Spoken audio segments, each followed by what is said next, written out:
네, 오늘은 영적 침체라는 제목으로 하나님의 말씀을 나누고자 합니다. 우리가 종종 영화를 보게 되면 그 영화에서 생각지 못한 극적인 장면들이 연출이 될 때가 있어요. 그러면 그 장면을 통해서 감탄을 자아내기도 하고 인상 깊게 그 장면을 기억하기도 합니다. 예를 들면 막 죽었다고 생각했던 인물들이 다시금 등장을 해서 구원해 준다든가, 전혀 관계없던 사람이라고 생각했던 그 관계가 알고 봤더니 막 가족이고, 또 그 밖에 이제 되게 가난했던 주인공이 알고 봤더니 이제 대단한 가문의 상속자, 그 밖에 여러 가지들의 이야기 속에서 우리는 그 극적인 장면을 통해서 많은 감탄을 자아내게 되는데요. 그런데 마찬가지로 성경에서도 이런 극적인 장면들이 종종 연출되는 것을 볼 수 있습니다. 가장 대표적인 것은 예수님의 죽음과 십자가와 부활의 사건이죠. 예수님이 딱 돌아가시고 나서 이제 모든 것이 끝났다, 이제는 희망이 없다 하는 그 순간에 딱 예수님이 등장하시잖아요. 그리고 이제 끝이 아니라 시작이다라고 하시면서 그들에게 사명을 주는 모습을 통해서 극적인 장면을 보게 되는데요. 그것뿐만 아니라 우리가 종종 이 아이들이 좋아하는 이야기 가운데 모세 이야기가 있죠. 그래서 이 홍해바다 앞에 서 있는 이스라엘 백성들, 그리고 그 뒤로 쫓아오고 있는 애국 군사들, 어떻게 할 바를 알지 못했을 때 하나님께서 극적인 장면을 또 연출해 주시죠. 그분의 능력으로 바다를 가르시고 그곳을 건너게 하십니다. 그 외에도 또 어린 다윗이 모든 이스라엘 백성들이 두려워 떨고 있을 그때에 골리앗을 향해 담대하게 나아가죠. 이거 상대가 안 되는, 게임이 될 수 없는 그런 장면인데 그곳에서도 하나님은 극적인 장면을 연출하십니다. 그 밖에도 우리가 또 알고 있는 것 중에 하나는 다니엘도 그렇겠죠.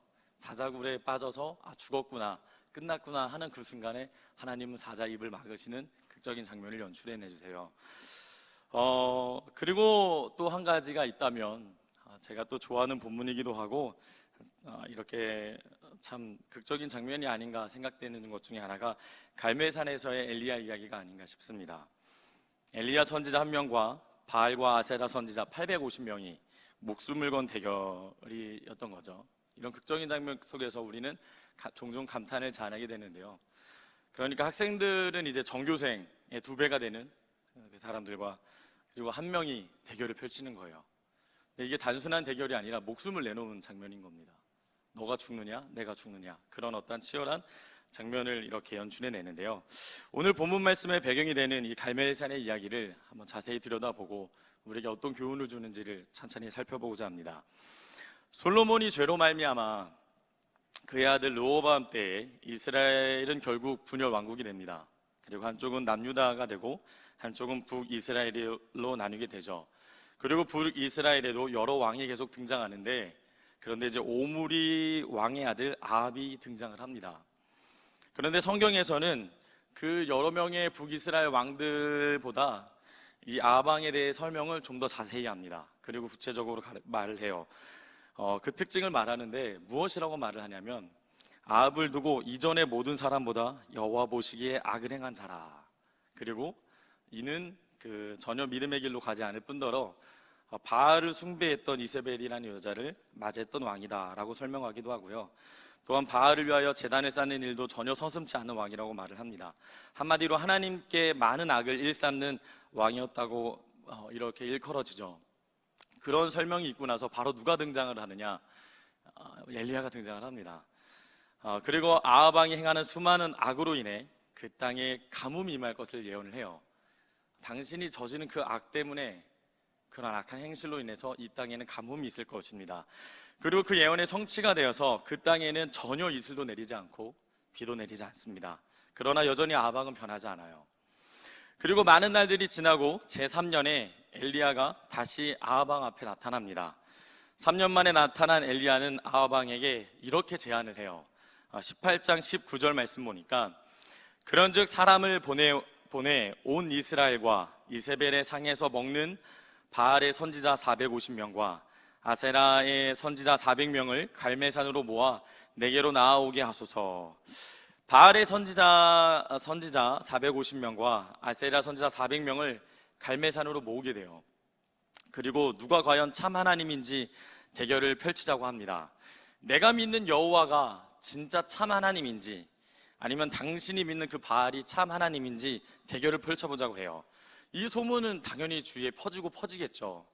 당연히 바알과 아세라를 섬기던 사람들은 우리 신이 당연히 이길 것이기 때문에 와라라고 초대했겠죠. 수많은 사람들이 또 궁금하기도 하고 정말 많은 사람들이 그곳에 이렇게 모여들게 됩니다. 그리고 이렇게 대결을 펼치자고 해요. 송아지 한 마리를 각각 잡아서 그것에 이제 각을 조각을 내서 나무에 놓고 불은 붙이지 않고 각자 자신의 신의 이름을 불러서 불을 응답받기로 합니다. 그러니까 전혀 불이 없는 그 상태에서 너가 믿는 신이 진짜 신이라면 불을 내려줄 거니까 그렇게 한번 해보자라고 말을 해요. 자신이 믿는 신이 정말 살아있고 능력이 있으면 불을 붙일 수 있을 것이다 라고 말을 하는 것이죠. 엘리야는 먼저 바알과 아세라 선지자들에게 기회를 줍니다. 너희들이 먼저 너희들의 신에게 응답을 받아 제단에 불을 붙이라고 말을 해요. 그래서 이들은 이를 갈고 아침부터 저녁까지 바알의 이름을 힘차게 부릅니다. 계속 크게 불러요. 하지만 전혀 대답이 없죠. 그래서 그들은 자신들의 규례에 따라 큰 소리로 다시 부르며 피를 흘리기까지 합니다. 창과 칼로 자기네 몸들을 찢어요. 그래서 막 흘리면서까지도 이렇게 절규하는 그런 외침을 합니다. 하지만 우리가 알다시피 아무런 응답도 반응도 일어나지 않아요. 이제는 엘리야의 차례가 되었습니다. 그는 먼저 무너진 여호와의 제단을 수축합니다. 이게 무슨 말이냐면 그 당시에는 하나님을 향한 제사가 제대로 이루어지지 않았다라는 거예요. 하나님께 드리는 그 제사의 그 제단이 그냥 무너져 있었다라는 겁니다. 이게 이세벨 때문인지 아합 때문인지 아니면 그 전에 왕 때문인지는 몰라도 그렇게 하나님께 예배드리는 그 장소 자체가 무너져 있었던 거예요. 그래서 엘리야는 하나씩 그 제단을 수축합니다. 그렇게 다 쌓아놔요. 그리고 그 제단을 쌓은 다음에 주변에다가 이렇게 도랑을 팝니다. 성경에서는 두세아라고 하는데 한 15리터 정도 이제 곡식이 들어갈 수 있는 넓이라고 해요. 그래서 이렇게 주변에 도랑을 이렇게 다 파고 나서 나무단을 쌓아놓고 이제는 소를 잡고 각을 뜹니다. 그리고 그 나무단 위에 올려놓고 물통에 4개의 물을 가득 채워다가 재물과 나무단 위에 쏟으라고 합니다. 사람들이 그대로 하니까 엘리야는 한 번 더 그렇게 하라고 말을 해요. 그러니까 4통의 물을 갖고 와서 그 제단에 그냥 물을 막 부어버리는 거예요. 그랬더니 우리가 알다시피 그 제단이 어떻게 됐냐? 물로 가득하죠. 나무들도 다 젖었고 돌들도 다 젖어 있고 그리고 그 도랑도 다 물로 가득하게 되었습니다. 그리고 나서 준비가 다 끝난 엘리야가 나서서 기도를 하기 시작합니다. 하나님께서는 그 기도를 즉시 들어주셔요. 그리고 곧바로 응답을 하십니다. 이에 여호와의 불이 내려서 재물과 나무 땅과 돌들과 흙을 태웠고 도랑 안에 있는 물들을 모두 말라버리게 해요. 도랑 안에 있었던 그 물도 남아있는 게 아니라 다 태워버리십니다. 하나님께서. 그래서 이 장면을 보게 된 모든 성도들은 이렇게 외칩니다. 39절을 보니까 여호와는 하나님이시로다. 여호와는 그는 하나님이시로다 라고 말을 해요. 여호와가 정말 바알과는 비교할 수 없는 참된 하나님이시다라는 고백을 하게 됩니다. 이후에 엘리야는 갈멜산 아래로 흐르는 기손 시내로 가요. 그리고 바알과 아세라 선지자들을 끌고 와서 그들을 한 사람 한 사람씩 다 죽입니다. 생명을 건 전투였으니까요. 그리고 난 후에 엘리야는 아합 왕에게 이제는 하나님의 능력을 봤으니까 이제는 이 마음이 변하기를 원해요. 그래서 이제 가뭄이 멈추고 또 큰 비가 내릴 것이고 모든 것이 해결될 거라고 말을 합니다.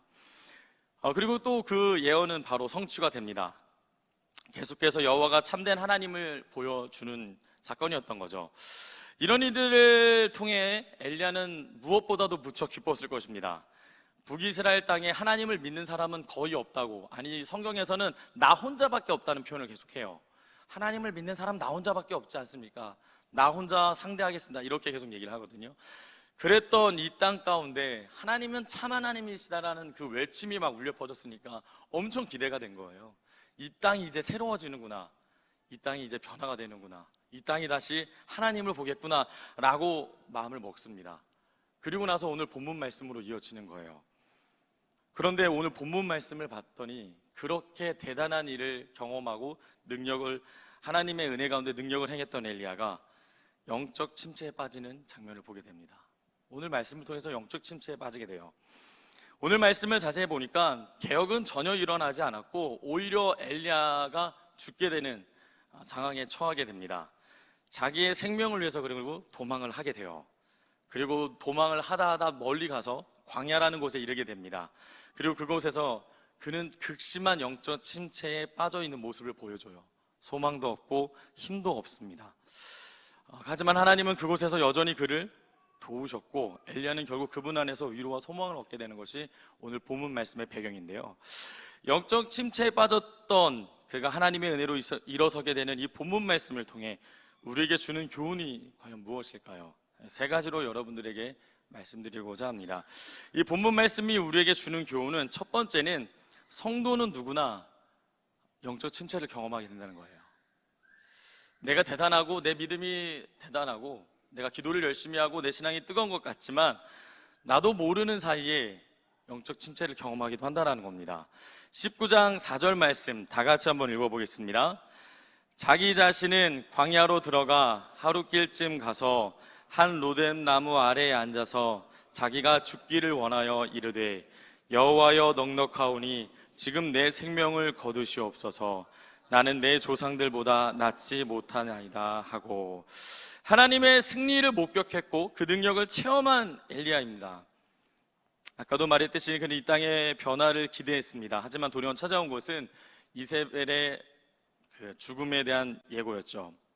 그래서 2절 말씀을 보니까 이세벨이 사신을 엘리야에게 보내어 이르되, 내가 내일 이맘때에는 반드시 내 생명을 저 사람들 중 한 사람의 생명과 같게 하리라. 그렇게 하지 아니하면 신들이 내게 벌 위에 벌을 내림이 마땅하니라 한지라. 이세벨의 맹세는 엘리야의 행위에 대한 그녀의 분노가 얼마나 극심했는지를 보여줍니다.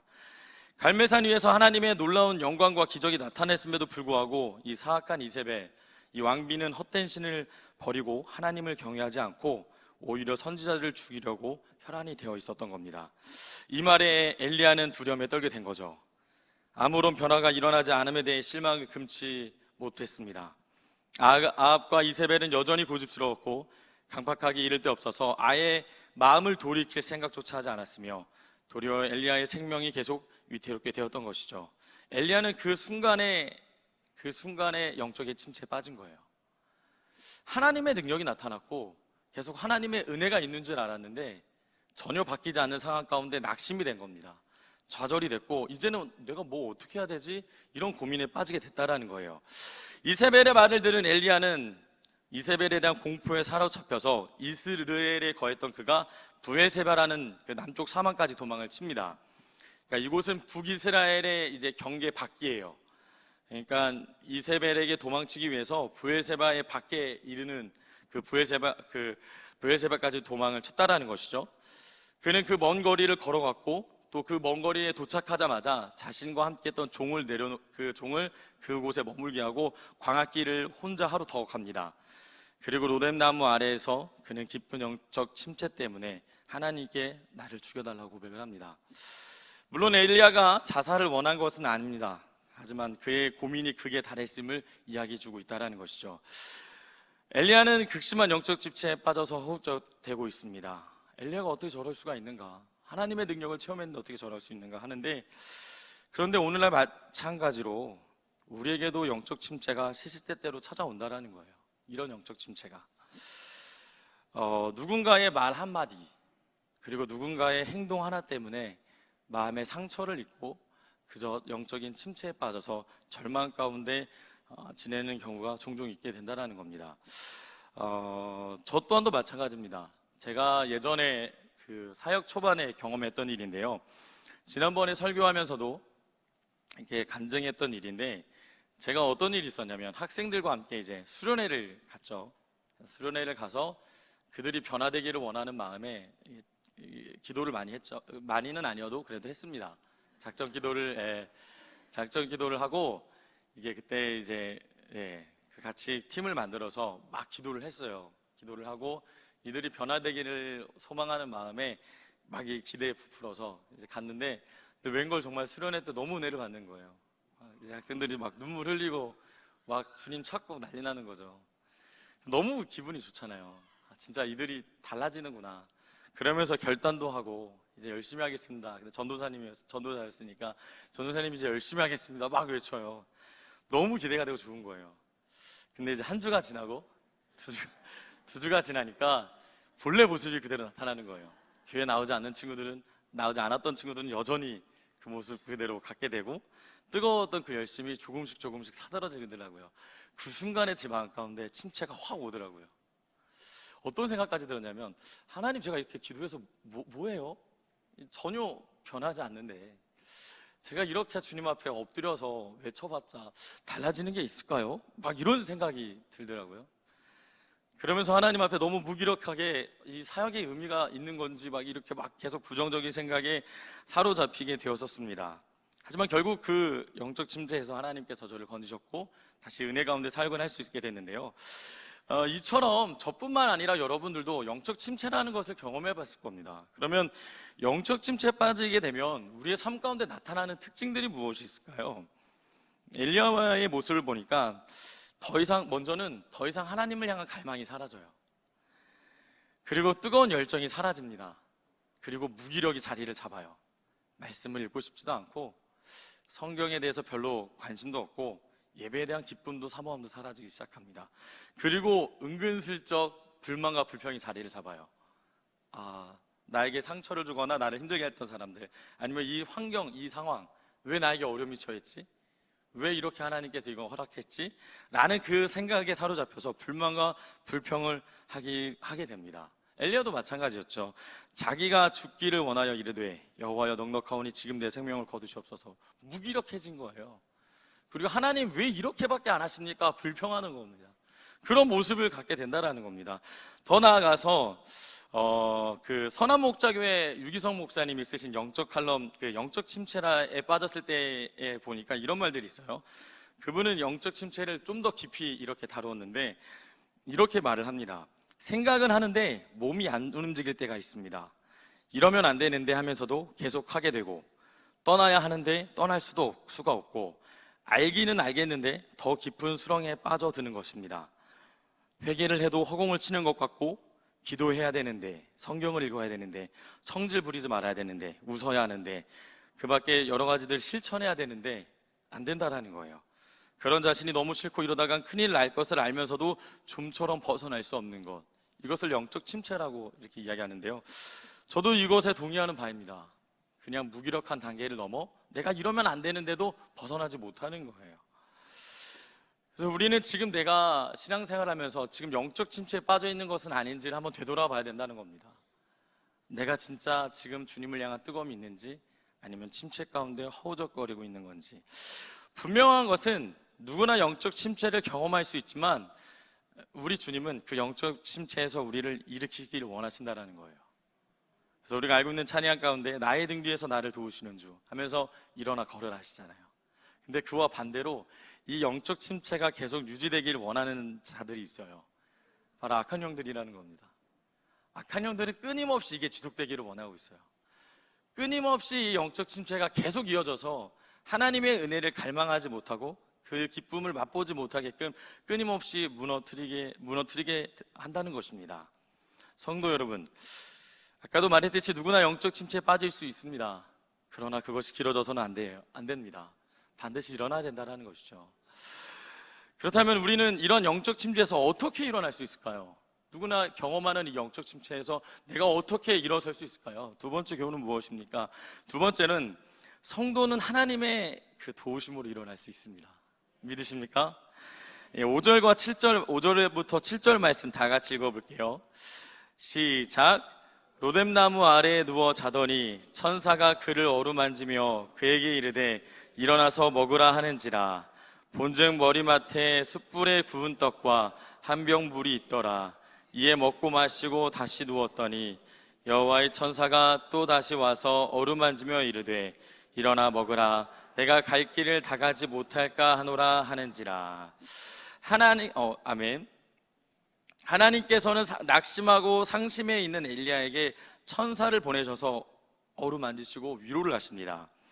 그가 힘에 겨워 쓰러졌을 때 천사를 보내서 다시금 일어날 수 있도록 돕고 계시다라는 거예요. 그러니까 하나님은 영적 침체에 빠졌을 때 결코 외면하지 않으신다는 겁니다. 그분도 알고 계세요. 내 사랑하는 아들이, 내 사랑하는 딸이 지금 영적 침체에 빠져 있다는 것을 알고 계십니다. 그분이 알고 계세요. 우리는 종종 영적 침체가 찾아올 때에 홀로 있다는 생각을 합니다.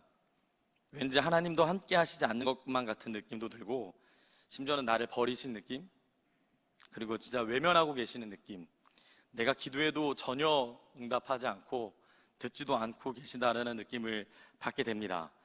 그러나 분명한 것은 하나님은 영적 침체에 빠졌을 때도 여전히 나를 꽉 붙잡고 계시다라는 거예요. 꽉. 믿어지지 않아서 우리가 힘든 것이지 이 사실은 변함이 없습니다. 내가 느끼지 못해도 정말 그렇게 역사하고 계세요. 시편 23편 2절에서 3절 말씀에 그가 나를 푸른 풀밭에 누이시며 쉴 만한 물가로 인도하시는도다. 그리고 내 영혼을 소생시키시고 자기 이름을 위하여 의의 길로 인도하시는도다. 영적 침체에 빠져있는 우리를 소생시켜 주신대요. 그리고 의의 길로 인도하신다는 것입니다. 여러분들은 이 사실을 정말 믿으십니까? 때론 이렇게 청년인들이나 학생들이랑 상담을 하다 보면 이 아는 것과 믿는 것의 차이를 구분하지 못하는 경우가 있어요. 그러니까 내가 많이 알면 믿는 거라고 착각을 해요. 지금 같은 경우도 진짜 하나님이 나를 붙드시지, 나도 알아요. 근데 시험이 오고 침체가 오면 그걸 믿지 못하니까 고난에 빠지고 불평하게 되고 절망에 빠지더라고요. 아는 것도 중요하지만 그것을 믿어야 되는 겁니다. 하나님, 내가 진짜 이 말씀을 온전히 믿고 주를 의지하기를 원합니다 라고 주님께 기도해야 된다는 것이죠. 그리고 오늘 우리를 꽉 붙잡고 계시는 하나님은 우리에게 끊임없이 도움의 손길을 건네주세요. 엘리야에게 돕는 천사를 허락했던 것처럼 우리에게도 돕는 손길을 허락하시는데요, 오늘날에는 특별히 성령님이 우리 안에서 우리를 직접 돕고 계십니다. 믿으십니까? 이 안에서 우리를 계속 돕고 계세요. 로마서 8장 26절 보니까 이와 같이 성령도 우리의 연약함을 도우시나니 우리는 마땅히 기도할 바를 알지 못하나 오직 성령이 말할 수 없는 탄식으로 우리를 위하여 친히 간구하시느니라. 내가 뭘 어떻게 기도해야 될지 모르고 너무 힘들어서 지쳐있을 때 주님이 가만히 계신 게 아니라 우리를 위해서 계속 기도해 주신대요. 우리 안에서 일어날 수 있도록, 다시금 힘을 낼 수 있도록 돕는 손길을 베풀고 계시다라는 겁니다. 끊임없이 우리를 그렇게 해주신다라는 거예요. 또한 어떻게 우리에게 돕는 천사, 돕는 손길을 허락하시냐면 사람을 통하여서도 도움의 손길을 허락하십니다. 누군가의 기도, 누군가의 격려를 통해서도 새 힘을 얻게 하신다는 것이죠. 그래서 저는 여러분 주변에 누군가 혹시 영적 침체를 겪고 있다면 그를 위해서 기도해 주시기를 부탁합니다. 기도해야 돼요. 로마서 8장 28절에 우리가 알거니와 하나님을 사랑하는 자, 곧 그 뜻대로 부르심을 입은 자들에게는 모든 것이 합력하여 선을 이루느니라. 교회 안에서 들려오는 종종 안타까운 소식이 있습니다. 어떤 것이냐면 영적 침체에 빠진 자에 대한 관심이 없다라는 거예요. 어떤 사람은 영적 침체 때문에 기도도 잘 못하고 신앙생활도 잘 못하고 방황하고 있는데 보통 이렇게 관심을 갖지 않게 된다라는 거예요. 않는 경우가 너무 많다라는 겁니다. 아니면 심지어는 쟤도 저래 정죄하기도 하고 또 판단하기도 하고 그 밖에 이렇게 내버려 두는 경우가 상당히 많이 있는 것을 보게 되는데요, 하지만 영적 침체에 빠져 있는 자들을 위해서 우리가 할 일은 기도하는 것입니다. 기도하는 거예요. 그걸 보게 하신 이유, 그걸 알게 하신 이유는 하나님께서 기도하기를 원하신다라는 겁니다. 어제 우리 한 청년과 상담을 했죠. 한 청년과 상담을 했는데 그 상담 끝날 때쯤에 그 친구가 자신의 친구에 대해서 이런 얘기를 해요. 자신의 친구가 교회 나오기 힘들고 자주 빠지는 경우가 있는데 때로는 솔직한 마음으로 그 친구를 막 놓고 싶대요. 관심도 안 갖고 싶고, 그래 네 멋대로 해라 이렇게 하고 싶은데, 근데 그러면 안 될 것 같아서, 그리고 그러면 진짜 끝날 것 같아서 놓을 수 없다고 고백을 하더라고요. 저는 이런 국률의 마음이 우리 모두에게 필요하다고 생각을 합니다. 이런 국률의 마음, 진짜 놓지 말아야겠다, 진짜 이 친구에게 도움을 줘야겠다, 이런 국률의 마음이 필요하지 않나 생각이 됩니다. 하나님은 여전히 여러분과 여전히 함께 하시고 앞으로 영원히 함께 하십니다. 그리고 여러분들 도우고 계세요. 성령님을 통해서, 주변의 동역자들을 통해서 이렇게 돕고 계십니다. 그래서 우리는 일어날 수 있는 거예요. 영적 침체를 두려워하지 않아도 되는 겁니다. 그럼 영적 침체 때에 우리가 직접 해야 될 일은 무엇일까요? 우리는 가만히 있으면 안 되잖아요. 성령님도 이렇게 역사하고 계시고 주변에 도움도 있는데 우리가 해야 될 일은 무엇일까요? 세 번째는 성도는 소망 되신 하나님을 끝까지 바라봐야 된다는 거예요. 끝까지 하나님을. 8절 말씀 보니까 이에 일어나 먹고 마시고 그 음식물의 힘을 의지하여 40주 40야를 가서 하나님의 산 호렙에 이르느니라. 호렙산은 이스라엘 백성에게 굉장히 특별한 의미를 가져요. 모세가 하나님께 사명을 받은 곳이기도 하고요, 또 이스라엘 백성이 그곳에서 율법을 건네받은 곳이기도 하며 언약을 맺은 곳이기도 해요. 그러니까 새롭게 태어난 곳입니다. 근데 이런 곳에 엘리야가 간 이유에 대해서 여러 가지 견해가 있어요. 우리가 이렇게 언약을 맺은 백성인데 하나님 다시금 살려주세요, 이런 견해도 있고, 아니면 하나님 이렇게 언약을 맺고 하나님께서 우리를 자녀 삼아 주셨는데, 백성 삼아 주셨는데 우리가 전혀 그렇게 하나님의 뜻대로 살지 않습니다, 그냥 이 언약을 파기시켜 주십시오 라는 목적 때문에 갔다는 의견도 있는데, 중요한 것은 엘리야가 하나님 앞에 나아갔다는 거예요. 하나님 앞에 나아갔다는 것. 그럴 때에 그는 하나님 안에서 소망을 얻었고 다시금 주님이 주시는 그 사명을 감당할 수 있었다는 겁니다. 15절과 16절 말씀에 보니까 하나님께서 이렇게 말씀하세요. 여호와께서 그에게 이르시되 너는 내 길을 돌이켜 광야를 통하여 다메섹에 가서 이르거든 하사엘에게 기름을 부어 아람의 왕이 되게 하고, 너는 또 님시의 아들 예후에게 기름을 부어 이스라엘의 왕이 되게 하고, 또 아벨 무홀랏 사밧의 아들 엘리사에게 기름을 부어 너를 대신하여 선지자가 되게 하라. 이렇게 사명을 주셨다라는 거예요. 이렇게 영적 침체에 빠져있던 그가 하나님의 도우심을 얻고 하나님을 찾고 그분을 만나고 그분에게 시선을 고정시켰을 때에 이제는 무기력이 아닌 새로운 어떠한 일들을 부여받게 되고 소망을 가지게 됐다라는 것입니다. 그리고 이어서 하나님께서는 엘리야에게 이렇게 말을 해요. 너는 혼자가 아니다. 아직 무릎 꿇지 않은 7,000명의 사람이 남아있다라고 말을 해요. 우리는 종종 영적 침체를 경험하게 되다 보면 아까도 말했듯이 무기력함 속에서 기도와 말씀 생활을 이게 그만두게 돼요. 나 힘드니까, 나 지치니까 기도해도 잘 안 되는 것 같고 말씀 들어도 잘 안 들리니까 그냥 이렇게 점점 내려놓습니다. 그리고 자신도 모르게 무엇으로 그 마음을 채우려고 하냐면 세상의 옛 습관을 쫓게 돼요. 말씀과 기도와 예배가 점점 이렇게 등한시되면서 자신 안에 옛 죄의 습관들을 찾게 되고 그것에 얽매이게 된다는 겁니다. 아니면 하나님 외에 다른 누군가에게 위로를 얻으려고 해요. 계속해서 하나님을 찾기보다는 다른 어떠한 걸로 이 공허한 마음, 이 어려운 마음들을 풀려고 합니다. 이 영적 침체를 위로받기를 원하게 된다는 것이죠. 하지만 우리가 기억해야 될 것은 우리의 삶의 유일한 소망은 하나님밖에 없습니다. 하나님을 바라봐야 돼요. 다윗은 그가 쫓기는 어려움 속에서 이렇게 고백합니다. 나의 영혼아 잠잠히 하나님만 바라라. 물은 나의 소망이 그로부터 나오는도다. 그리고 시편 121편의 저자는 이렇게 말을 합니다. 내가 산을 향하여 눈을 들리라. 나의 도움이 어디서 올까? 나의 도움은 천지를 지신 여호와에게 서로다. 하나님밖에 없다라는 거예요. 청년부 설교 때 또 했던 간증이긴 한데, 제가 한 번 더 이렇게 영적 침체를 경험했던 적이 호주에서 있어요. 호주에 워킹홀리데이 비자를 받고 갔다가 사람을 만나요. 이제 신학생이고 또 믿음이 괜찮은 이제 형님을 만납니다. 근데 시간이 지나놓고 보니까 좀 모든 것이 거짓된 사람이었던 거죠. 그래서 그 사람을 위해서 썼던 많은 시간과 물질적인 것에 손해를 보고 속았다는 느낌이 확 들더라고요. 그러면서 이 마음이 진짜 너무 어렵더라고요.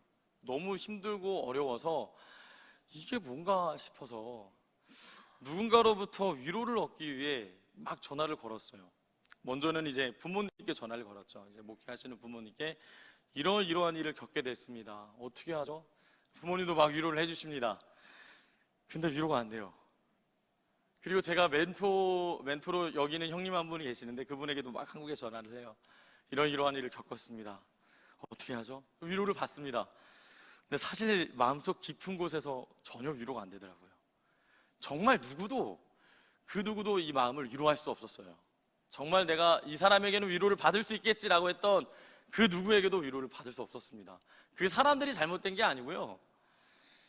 이 위로는 주님밖에 할 수 없었기 때문이었던 것입니다. 그래서 이제 교회를 찾았고 그 교회에서 엎드렸죠. 엎드려서 한참 울고 뭐 특별히 하나님께 막 구체적인 기도를 한 게 아니라 그냥 울었던 것 같아요. 하나님 왜 이런 일이, 막 그냥 울었어요. 근데 이제 하나님께서 그 순간에 이제 평안과 은혜를 주시더라고요. 다시금 일어서서 다시금 힘을 내서 생활할 수 있는 은혜를 주시더라고요. 여러분, 영적 침체 때에 소망이 오직 하나님밖에 없음을 믿고 신뢰하십시오. 아까 말했듯이 머리로만 아니까 그냥 난 믿고 있다 착각하는 자가 아니라 믿음으로 고백했으니 이제 행함으로 그분을 신뢰하고 그분 앞에 정말 엎드리고 그분을 바라보시기를 소망합니다. 말씀을 마치고자 합니다. 아까도 말했듯이 영적 침체는 누구에게나 찾아와요. 물론 없었으면 좋겠지만 찾아옵니다. 그러나 여전히 하나님은 우리와 함께 하십니다. 우리를 향한 그 돕는 손길을 놓지 않으심을 기억하십시오. 그래서 끝까지 하나님께만 눈을 들고 결국 그 안에서 참된 소망을 발견하시길 바랍니다. 사랑하는 성도 여러분, 지금 혹시 영적 침체를 경험하고 있습니까? 다른 거 다 잠시 내려놓고 하나님 바라보십시오. 하나님 바라봐야 됩니다. 그리고 여러분 주변에 누군가 영적 침체를 혹시 경험하고 있습니까? 예전처럼 뜨겁지 않고 식어져 있고 지쳐 있고 낭망하는 자가 있습니까? 기도해 주십시오. 우리는 이제 중보기도라는 말보다 도고라는 표현을 쓰긴 하지만 우리가 다 통상적으로 알고 있는 그 중보기도를 해주시길 바랍니다. 그래서 여러분들 모두가 이 교회가 주 안에서 영적 침체 없이 하나 되어서 하나님 영광을 위해서 살아가기를 또 자유하기를 소망합니다. 기도하겠습니다.